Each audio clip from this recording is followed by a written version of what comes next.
Okay, it's the end of September. Habu's requested embargo on spoilers is up, so I think I'm okay to talk about Digimon Survive post Chapter 5. Not that anyone else on YouTube waited. So, because of the true ending and warning for spoilers after the intro, I think a lot of us have probably come to the conclusion that Digimon Survive is setting up a certain kind of sequel. So on today's video, I'm going to be talking about and theorizing on a potential Digimon Survive 02. And hey, while we're talking about a video game that lets us go into an anime world, I want to give a huge shout out to today's sponsor, Dyschronia, Chronos Alternate, currently only available on MetaQuest 2. In this game, you will take control of Hal, who has a special ability that allows him to dive into the past to prevent crimes before they happen. Crime investigation in the far future. It's been 200 years since mankind lost its previous civilization. Astrum Close, Paradise, a city managed by its population's dreams, remains as a beacon of hope. Your mission is to solve a crime in the city where no crime is possible. Investigate in the real world and the dream world, solve the mysteries that its citizens and places hide, and survive the threats that will try to stop you. You're the only one able to reveal the truth and avoid the foresight of the destruction of the city after 7 days to become true. And obviously this is a VR game, and I have been dying to jump back into the world of VR after streaming some VR many moons ago, and Dyschronia Chronos Alternate is definitely where I'm going to be starting because it looks super fun. Anime crime deduction games are like super in my wheelhouse, so I was very happy to work with my dearest on this, who are the publishers of this game. But if you're raring to go right now while it is a MetaQuest 2 exclusive, check out my link in the description down below and download it for yourself. I really hope you enjoy Dyschronia Chronos Alternate, and let's get to the video. Warning, as I said in the intro, this video will contain spoilers for Digimon Survive all the way up to its true ending. What is up, digital companions? My name is Karn EX, and welcome back to another video, and finally we can talk about Digimon Survive spoilers! It's been so tough! So let's cut to the chase. If you're watching this video, you, like me, probably like Digimon Adventure 02 or know that I like Digimon Adventure 02. And in the ending of the true ending of Digimon Survive after you play through a second time, we follow some kids. That's kind of sus though. Not like that. We are given specifically the perspective of a character called Spirited Boy. Spirited Boy. Spirited Away. Terminology that Digimon Survive itself used. Interesting. And given the fact that we only see his portrait rather than his full picture, we're essentially playing as Spirited Boy like we played as Takuma from his point of view. And Spirited Boy and his two friends, one of which is a bespectacled girl, go to the shrine that began Digimon Survive's story, and Spirited Boy encounters a Demi-Vmon. Habu, did you do that just for me? Probably not, but it was still cool. Also, can I just say, Homeboy calling the whole adventure reimagining reboot thing, people dismissed me. Look at us now.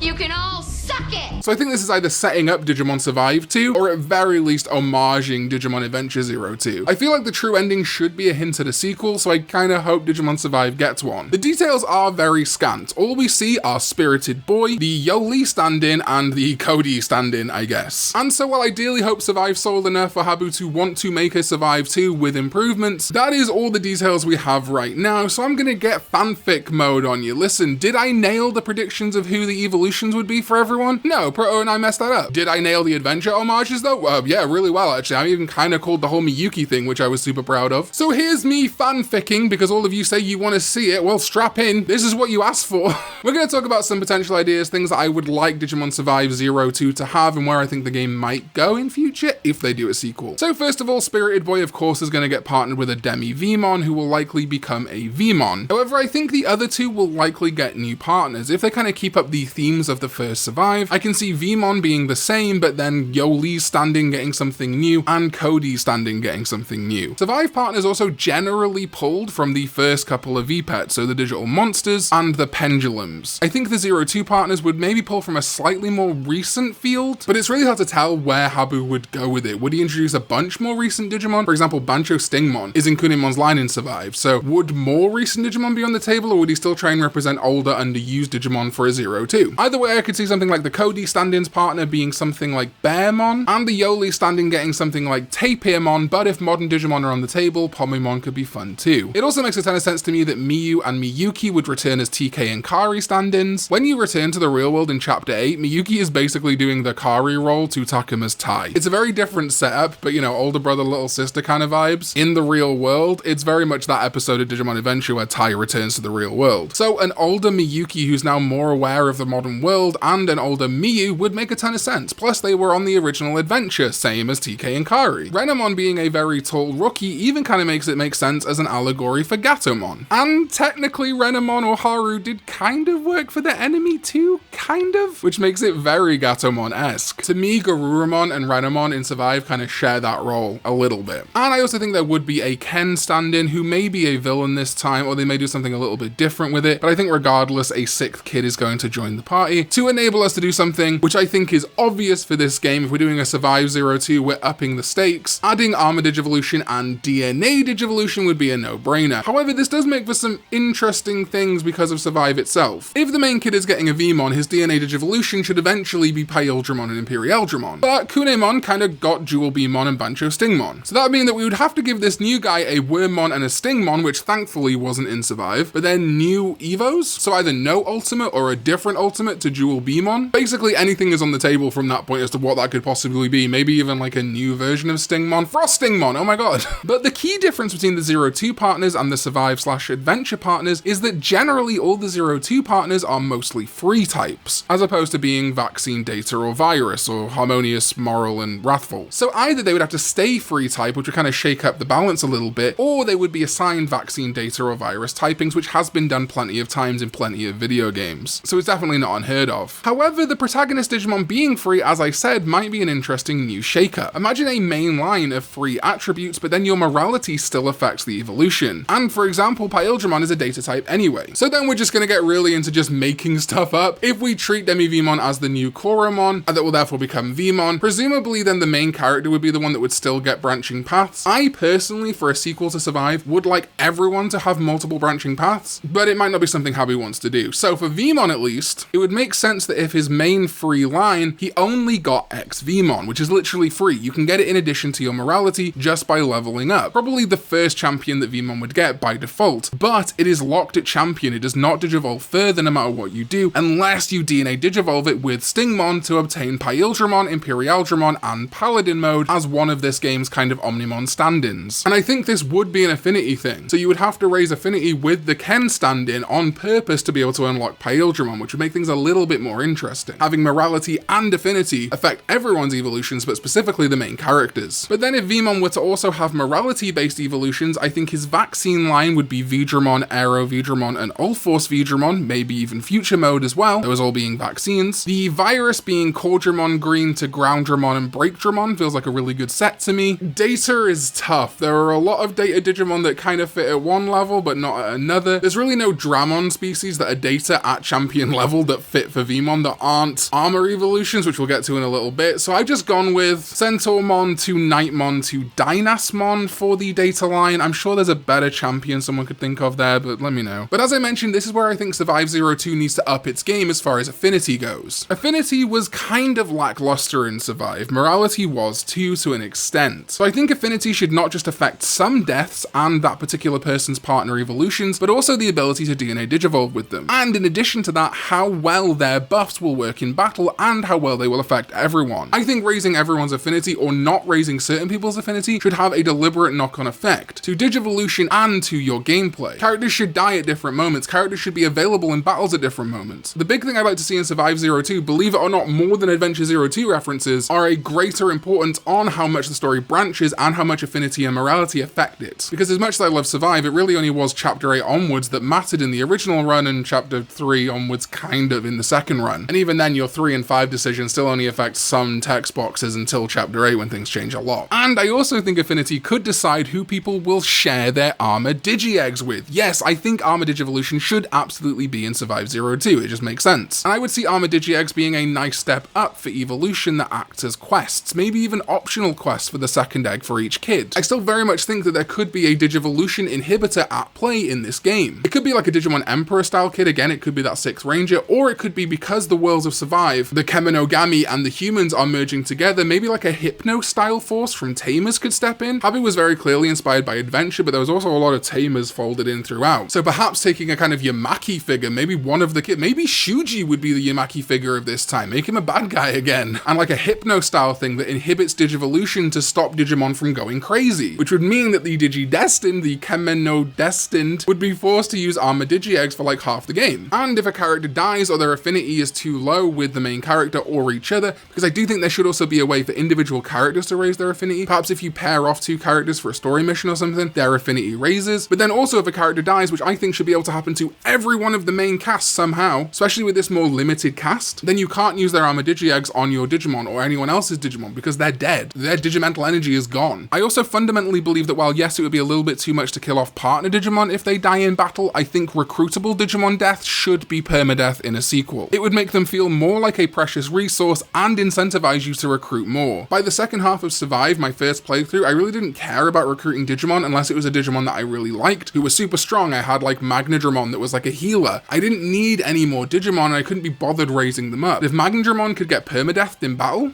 then I'd have a reason to. Even if that incentive ultimately just resulted in me farming for the same Gatomon over and over again. And as I said earlier, I also believe the story needs to diverge more and earlier due to deaths of characters at more intervals. Not just through failing dialogue options, but through a combination of dialogue, affinity, and moralistic choices. And though because of the setup of Adventure Zero 2 would mean we would have less kids initially, only 5 main characters, with the 6th joining later, I still think the original 8 Survive kids should definitely be folded in, much like the original Adventure Digidestined were folded into Zero 2. Imagine Takuma dying in Survive Zero 2 as one of the possible options. That would be hugely impactful. Our previous player character dying would have huge gravitas, especially if we could have affinity for the new cast and the previous Survive cast. In fact, a kind of NPC affinity would be very welcome to me, I think, in a sort of more Persona 5-y style, I guess. And maybe if a Survive character dies, let's say Saki, you just never get to have the armor Digi-Egg associated with them. Like how Mimi is instrumental in Yoli getting the Sincerity armor Digi-Egg. If there is no Mimi or if there is no Saki, then the new generation can't get their eggs. Or something like that, you know?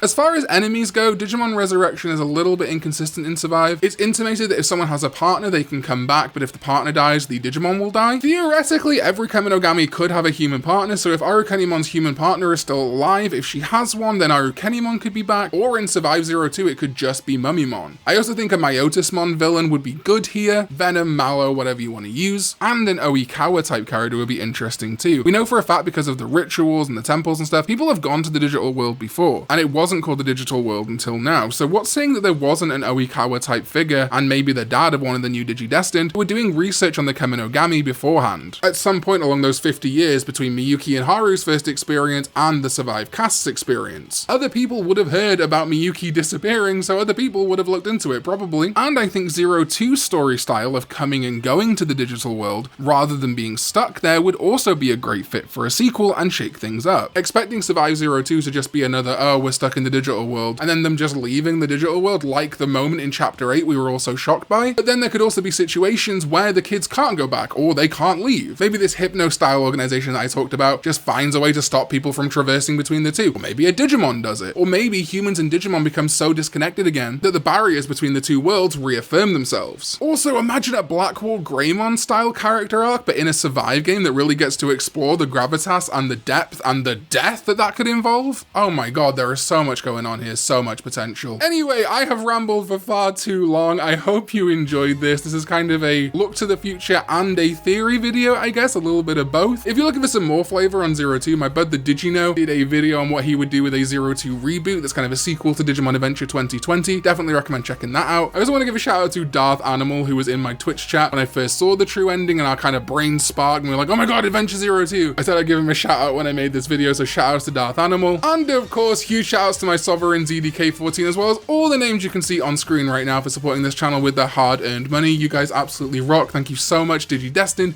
Tamers, Karn Club. Check out the video below me because it's one that YouTube knows you will love from my channel, and I will see you next time when we go digital. Bye bye.